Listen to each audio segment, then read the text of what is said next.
Welcome to wonder physics by Kranti ma'am. आज हम class 12th के मोशन प्लेन चैप्टर का न्यूमेरिकल पढ़ने जा रहे हैं। न्यूमेरिकल कुछ इस तरीके से है। Find the angle between the vectors are given. A vector is given I plus 2j cap, I cap plus 2j cap plus minus K cap, और बी वैक्टर दिया हुआ है माइनस का I cap plus J cap minus का 2k cap. हमें कह रहे हैं कि इनके बीच का एंगल फाइंड करना है। एंगल फाइंड करने के लिए हमने वेक्टर्स में पढ़ा था कि हम डॉट प्रोडक्ट का यूज़ करते हैं। कौन सा प्रोडक्ट का? Dot product.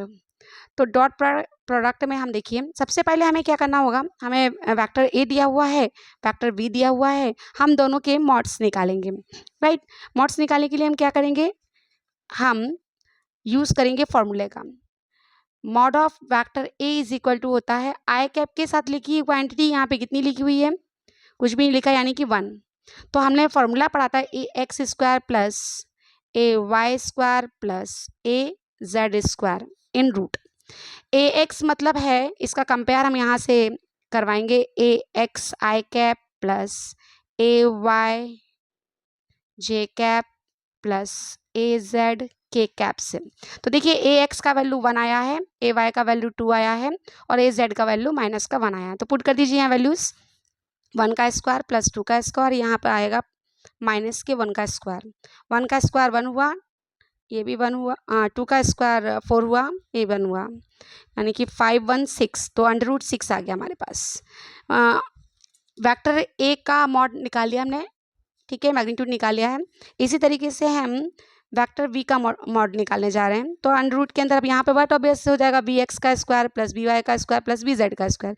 बी एक्स की वैल्यू यहाँ पे -1 है, तो -1 का स्क्वायर, बी वाई की वैल्यू +1 है, 1 का स्क्वायर, और वी जेड की वैल्यू यहाँ पर -2 है, -2 का स्क्वायर। स्क्वायर करेंगे तो पॉजिटिव हो जाएगा, 1 + 1, और ये 2 का स्क्वायर हो गया 4। This is also √6। तो हमसे क्या कहा है, हमसे कहा इनके बीच का एंगल फाइंड कीजिए। तो हमने पढ़ा था vector A dot vector B, dot product कैसे करते हैं, दोनों ही वेक्टर जो हमें दिए हुए हैं, क्या क्या दिया हुआ है, I cap plus 2j cap minus का k कैप, ये हमारे पास वेक्टर ए था। और वेक्टर बी कितना था, वेक्टर बी है माइनस का आई कैप प्लस का j कैप माइनस का 2k कैप। तो हमने जब डॉट प्रोडक्ट पढ़ा था तो हमें पता था कि आई का मल्टीप्लाई आई में ही करना है, जे का मल्टीप्लाई जे में करेंगे, के का मल्टीप्लाई के में करेंगे। क्यों? क्योंकि आई का मल्टीप्लाई आई में करेंगे, जब आई कैप में करेंगे तो 1 आएगा, लेकिन अगर आई कैप का मल्टीप्लाई जे कैप में या के कैप में करेंगे तो 0 आएगा। तो डॉट प्रोडक्ट में सेम का मल्टीप्लाई करते हैं तो 1 आता है। तो आई कैप का मल्टीप्लाई आई कैप में करेंगे, यहाँ +1 है, यहाँ -1 है, तो माइनस का 1 हो जाएगा। इसके साथ यहाँ पे +1 है, यहाँ पर प्लस का 2 है, तो +2 × 2 कितना हो जाएगा, 2 हो जाएगा। -2 × -1 ये हो जाएगा प्लस का 2। तो इस तरीके से हमारे पास कितना आ गया, 4 - 1 यानी कि 3 आ गया ये। राइट, ये ए डॉट बी निकल कर आ गया है। अब हमने पढ़ रखा है फॉर्मूला cos थीटा निकालने के लिए, क्योंकि हमें एंगल निकालना है, एंगल निकालने के लिए हमें cos थीटा निकालना होगा। क्यों निकालना होगा, क्योंकि हमने एक फॉर्मूला पढ़ रखा है। देखिए जरा, vector A dot vector B is equal to होता है mod of A into mod of B into cos theta. This was the formula, mod of A mod of vector B into cos theta, ये हमने formula पढ़ रखा था। तो यहाँ से हमने cos थीटा का वैल्यू अगर निकालना है तो vector A dot vector B में मॉड ऑफ ए और मॉड ऑफ बी का मल्टीप्लाई डिवाइड कर देंगे।